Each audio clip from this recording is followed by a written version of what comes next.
పూజ చేసేది.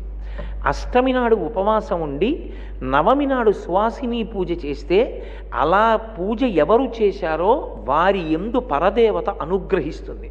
పరదేవత అనుగ్రహిస్తే పరమోత్కృష్టమైనటువంటి సంతానం ఆవిర్భవిస్తుంది.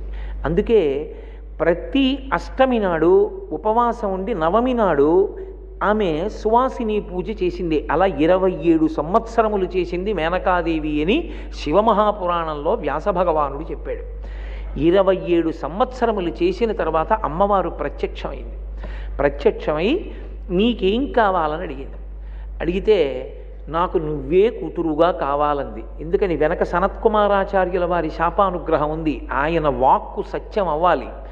పెద్దల యొక్క మాట సత్యం చెయ్యడానికి పరమేశ్వరుడు ప్రయత్నం చేస్తాడు ఎప్పుడు.